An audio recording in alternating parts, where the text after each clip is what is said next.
राधे कृष्णा श्री हरिदास।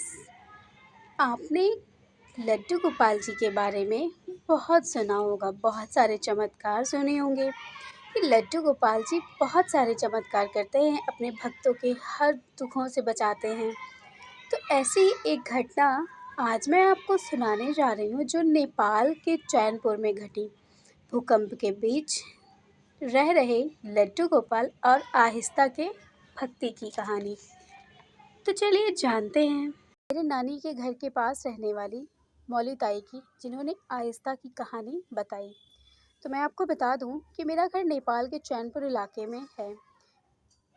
आज से 2 दिन पहले मेरे साथ ये घटना घटित हुई, जिसे मैं सोच कर भी आज भी मेरी आंखों में आंसू आ जाते हैं। आहिस्ता, मेरी नानी बताती हैं कि आहिस्ता रहती भले नेपाल में थी, लेकिन भगवान पशुपति के साथ वो लड्डू गोपाल जी की भी बहुत बड़ी भक्ति थी। उसे लड्डू गोपाल जी उसके मामी ने दिया था। उनकी मामी जब मथुरा वृंदावन गई थी तो वो लड्डू गोपाल जी को लेकर आई थी और उन्होंने ही आहिस्ता को दिया था। आहिस्ता बताती हैं कि हमारे यहाँ नेपाल में लड्डू गोपाल जी की पूजा बहुत सारे लोग नहीं करते। उस पूरे इलाके में एक आहिस्ता ही थी जिसके पास ही लड्डू गोपाल जी थे। वो लड्डू गोपाल जी की बहुत पूजा सेवा हमेशा किया करती थी। वो जब भी जंगल जाती थी लकड़ियाँ लाने, तभी वो लड्डू गोपाल जी को अपने साथ ले जाया करती थी। वो पशुपतिनाथ मंदिर भी जाती थी तो वो लड्डू गोपाल जी को ये कहकर ले जाती थी कि मैं आपको आपके आराध्य से मिलवाने ले चल रही हूँ, तो आप खुश तो हैं ना। और उसे ऐसा लगता था कि लड्डू गोपाल जी भी बहुत खुश हैं और हंस रहे हैं।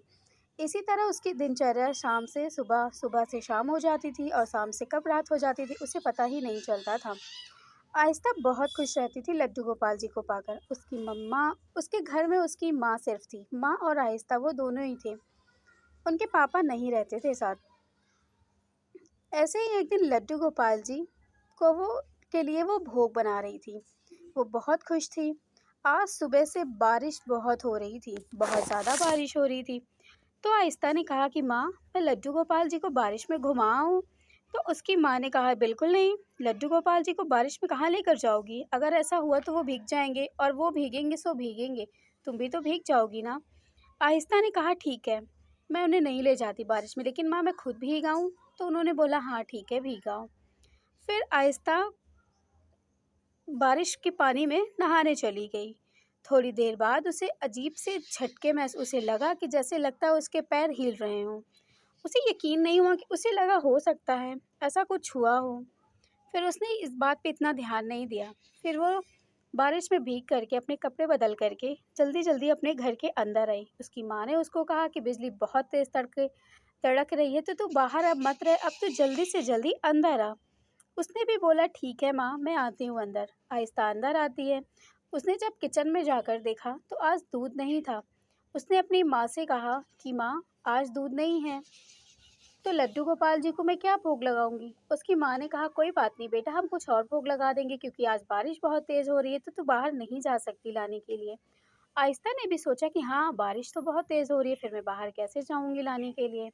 वो भी गई, अपने कमरे में लेट गई। लेकिन उसे पता नहीं क्या अचानक से ऐसा हुआ कि उसने कहा कि मुझे बस दूध लाने जाना है, मैं किसी भी तरह से दूध लाने बारिश में ही जा रही हूँ। उसके माँ के इतना समझाने के बाद भी कि आज बारिश में मत जा, तू इतनी तेज़ बारिश हो रही है, तुझे दिखाई नहीं दे रहा, लेकिन फिर भी आहिस्ता नहीं मानी और वो लड्डू गोपाल जी के लिए दूध लाने के लिए वो बाहर निकल गई। उसने अपनी डोलची ली दूध लाने वाली और छाता लिया और वो निकल गई। उसकी माँ के लाख समझाने पर भी वो नहीं मानी। बारिश बहुत तेज़ हो रही थी, चारों तरफ बिजली गड़गड़ा रही थी, लेकिन ना जाने उसके दिमाग में ऐसा क्या चल रहा था कि उसने कुछ सुधी नहीं थी। वो तुरंत उठी और चली गई। उस काफ़ी देर हो गई, आहिस्ता लौट कर नहीं आई। अब उनकी माँ को उनके लिए चिंता होने लगी। आहिस्ता के लिए वो बहुत परेशान हो गई। बगल वालों से उन्होंने आहिस्ता के पास कॉल भी करवाया, लेकिन आहिस्ता का फ़ोन बंद आ रहा था। अब वो बहुत ज़्यादा परेशान हो गई थी। फिर उन्होंने थोड़ी देर बाद सोचा कि अब वो क्या करे, उन्हें कुछ समझ में नहीं आ रहा है। फिर बहुत ज़्यादा शोर शराबा हुआ। उन्हें ये पता चला कि पास के ही एक गांव में भी भूकंप के झटके आए हैं। वो ये सुन कर के बहुत ज़्यादा डर गई। उनके हाथ पैर कांपने लगे, क्योंकि वहीं कुछ ही दूर पर ही बाज़ार था, जहाँ से आहिस्ता दूध लाने के लिए गई थी। बहुत देर तक न लौटने पर आहिस्ता की माँ की अब हालत बहुत ज़्यादा ख़राब हो गई थी। वो डर के मारे काँप रही थी। तो वो उन्हें कुछ नहीं समझ आया, तो उन्होंने कहा कि मैं लड्डू गोपाल जी के पास जाती हूँ, मैं उनसे कहूँगी तो वो ज़रूर कुछ करेंगे। वो लड्डू गोपाल जी के पास गई, उन्होंने उनसे हाथ जोड़कर कहा कि हे लड्डू गोपाल जी, आपकी तो मेरी बेटी बहुत बड़ी भक्त है ना, तो आप ऐसा उसके साथ कैसे कर सकते हैं? वो इतनी बारिश में दूध लाने चली गई, ऐसा क्यों हुआ? तभी उसकी माँ के दिमाग में भी पता नहीं क्या आया और वो भी वहाँ से जल्दी-जल्दी निकल गई। उनकी माँ ने जाते-जाते कहा, अगर मेरी बेटी को कुछ हुआ ना, तो मैं आपको भी इसी घर में हमेशा के लिए छोड़ दूँगी और मैं भी अपने आप को ख़त्म कर लूँगी, क्योंकि मेरी बेटी के अलावा मेरा इस दुनिया में कोई नहीं है। इतना कह कर के और वो जल्दी-जल्दी वहाँ से चली आई। जैसे ही आहिस्ता की माँ कुछ घर की कुछ ही दूरी पर गई थी, वहाँ पे तभी बहुत तेज़ से कुछ गिरने की आवाज़ आई, बहुत तेज़ से कुछ गिरा। तो जब आहिस्ता की माँ ने देखा पीछे मुड़कर कि वहाँ अगल-बगल गाँव, अगल-बगल घरों में भगदड़ हो रही है, काफ़ी लोग दब चुके हैं, काफ़ी बहुत कुछ हो गया है, बहुत कुछ हो गया है वहाँ पे। इतने ज़्यादा लोगों की भगदड़ देख के उनकी तो अब हालत ही ख़राब हो गई और वो वहीं पर बेहोश हो गईं। जब कुछ लोग भी वहाँ पे आए, उठाए उनको वो अपने घर ले गए। ऐसा बहुत देर तक चलता रहा। उनकी माँ ने कहा कि उन्हें कुछ ठीक से इस बारे में याद नहीं था, वो सिर्फ़ बेहोश हो गई थी, उनके बाद उन्हें नहीं पता। फिर जब उनकी आँखें खुली, तो आहिस्ता उनके पास खड़ी थी। आहिस्ता बताती है कि जब वो सुनी कि उस गाँव में भूकंप आया है, तो वो बहुत ज़्यादा डर गई। वो इसलिए डर गई थी कि माँ घर में अकेली हैं और मेरी माँ को कुछ हो ना गया हो। तो आहिस्ता वहाँ से आती है जल्दी-जल्दी और अपनी माँ को देखती हैं, तो उनकी माँ को सही सलामत देखकर उसके दिल को सुकून मिलता है। थोड़ी देर बाद आहिस्ता ने अपनी माँ से पूछा, माँ, लड्डू गोपाल कहाँ हैं? तो आहिस्ता की माँ कहती हैं कि बेटा, लड्डू गोपाल जी तो घर में ही रह गए। तो आहिस्ता को बहुत ज़ोर का झटका लगा। उसने अपनी माँ से कहा, माँ, आप तो चली आई, लेकिन आपने लड्डू गोपाल जी को क्यों नहीं लाया? आपको पता है ना, मैं उनको बहुत प्यार करती हूँ, मैं उन्हें छोड़ नहीं सकती, आपने उन्हें क्यों छोड़ा? इतना कह के आहिस्ता बहुत रोने लगी, लेकिन आस-पास के लोगों ने उन्हें समझाया कि घर गिर गया है बेटा तेरा, तू लड्डू गोपाल के पीछे पड़ी है। अरे वो तो एक मूर्ति है, मूर्ति, उनको नहीं ले आएगी तो क्या हो जाएगा? अगर वो दब भी जाएँगे तो कौन-सा मर जाएँगे। तू ये तो शुक्र कर कि तेरी माँ तेरे पास है। जाने दो जो सामान वहाँ पे रह गया। आहिस्ता ने कसकर गुस्से में कहा कि वो कोई सामान नहीं है, वो मेरे लड्डू गोपाल जी हैं और आप उन्हें कैसे ऐसे बोल सकती हैं? फिर आहिस्ता ने कहा कि कोई बात नहीं, मैं जाऊँगी उन्हें ढूँढने। आहिस्ता ने अपने माँ को बोला कि मैं बस थोड़ी देर में आती हूँ। आहिस्ता की माँ चिल्लाती रह गईं, लेकिन आहिस्ता ने बिल्कुल उनकी नहीं सुनी। उसके बाद आहिस्ता बाहर आई। बाहर जाने के बाद जहाँ पे बहुत सारा लकड़ी का मलबा इकट्ठा हो गया था, क्योंकि घर में वहाँ पे लकड़ी, मतलब जो उनकी छत थी ना, वो लकड़ी की थी। तो वहाँ पे लकड़ियों का बहुत सारा मलबा हुआ था। यहाँ सारे सामान इधर-बिधर हो गए थे। तो वो बहुत ज़्यादा हैरान हो गई ये चीज़ देखकर। अब उसे ये लग रहा था कि वो लड्डू गोपाल जी को कैसे ले आएगी, कहाँ से लेकर आएगी? क्योंकि अब उसकी आँखों से आँसू झरझर बहे जा रहे थे। आहिस्ता बहुत परेशान हो गई। उसने कहा कि अब मैं क्या करूँ लड्डू गोपाल जी? आप पता नहीं कहाँ होंगे।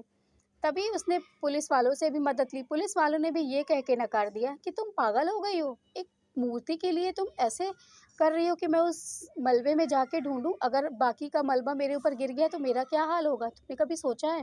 पुलिस वालों ने भी साफ-साफ मना कर दिया और वहाँ से आहिस्ता को हटा दिया।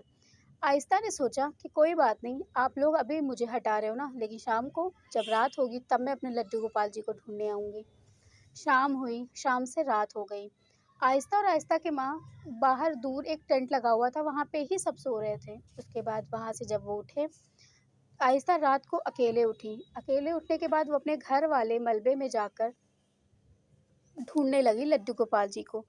जब वो लड्डू गोपाल जी को ढूँढने लगी, तो उसे लड्डू गोपाल जी कहीं नहीं मिल रहे थे, बस उसकी आँखों से आँसू ही आँसू बहे जा रहे थे।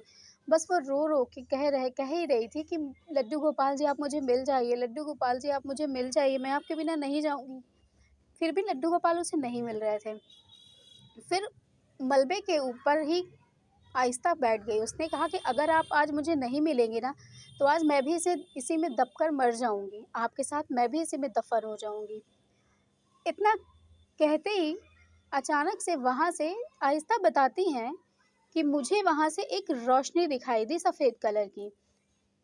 उसने ये भी कहा कि उसे ये तो नहीं पता कि वो ऐसा क्या था, वो लड्डू गोपाल का चमत्कार था या था क्या था? उसने कहा कि बस मुझे वहाँ से एक सफ़ेद रोशनी दिखाई दी और मुझे ऐसा लगा कि वहाँ पे कोई चीज़ है, बस मैं उसी जगह पे मैं उनको ढूँढने लगी। तो आप यकीन नहीं करेंगे, ये देख कर के मेरे रोंगटे खड़े हो गए कि मेरे लड्डू गोपाल जी एक बड़े से बाँस के नीचे दबे हुए थे। और ये देखकर मुझे इतना रोना आया कि मैं आपको क्या बताऊँ। मैंने जल्दी-जल्दी हटाया, लेकिन वो बाँस का बल्ला इतना बड़ा था ना कि मैं उसे हटा तक क्या हिला नहीं पा रही थी। मैं वहीं पर बैठ गई। मैंने लड्डू गोपाल जी से कहा, अगर आज आपको दर्द हो रहा है ना, तो आज ये दर्द मैं भी सहूँगी। चाहे कितनी भी कोशिश मुझे करनी पड़े, मैं ये बल्ला हटा कर रहूँगी आपके पास से। फिर उन्होंने बिल्कुल आहिस्ता नहीं माना। बहुत देर मशक्कत करने के बाद आहिस्ता ने कहा कि ठीक है, आप नहीं हटाना चाह रहे ना, आप तो बहुत सारे चमत्कार करती हो ना, तो क्या आप आज मेरे साथ चमत्कार नहीं कर सकते? आपको आज चमत्कार करना होगा लड्डू गोपाल जी, अगर आप मेरे साथ नहीं चलेंगे ना, तो मैं नहीं आऊँगी, मैं किसी और के साथ अब नहीं, आपके बिना मैं नहीं जी सकती, मैं किसी और की मदद भी नहीं माँग सकती। अगर मुझे वो देखेंगे तो वहाँ से बाहर निकाल देंगे और मैं आपको नहीं निकाल पाऊँगी। थोड़ी देर बाद जो बाँस की बल्ली इतनी भारी थी कि वो उससे अलग से हिल भी नहीं पा रही थी। अचानक से आहिस्ता के छूते ही वो एक तिनके की तरह हट गई वहाँ से। आहिस्ता बताती हैं कि वो बल्ली इतनी हल्की हो गई कि मैं खुद नहीं बता सकती आपको। वो हट गई और वो जैसे ही वो लड्डू गोपाल जी को उसने अपने सीने से लगाया और वो रोने लगी। वो ले कर के वहाँ से लड्डू गोपाल जी को जैसे ही बाहर आई, वहाँ पे पुलिस वाले, गाँव के भी कुछ लोग खड़े थे वहाँ पे, जिन्होंने ये लीला देखी, तो वो दंग रह गए। उन्होंने कहा, धन्य है आहिस्ता तू कि तूने अपने लड्डू गोपाल जी के लिए इतने बड़े मलबे में घुस के उन्हें निकाला।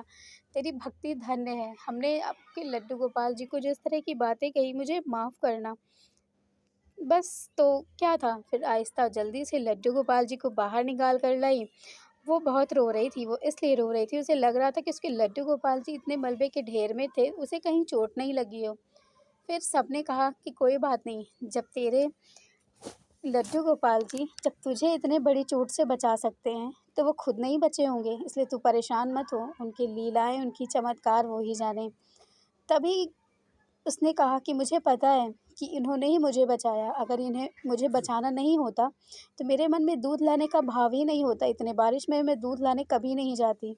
और मेरी माँ भी मुझे ढूँढने के लिए इतनी बारिश में कभी बाहर नहीं आती, लोग बारिश में अपने घर में रहते हैं, लेकिन हम बारिश में, मैं और मेरी माँ भी बाहर निकल गए। तो दोस्तों, ये कहानी आहिस्ता बताती हैं आकर। फिर आहिस्ता को ले आकर उन्होंने अपने वो वहाँ से कुछ दिन के लिए 2-3 दिन के लिए दूसरे गाँव पे आ गई थी।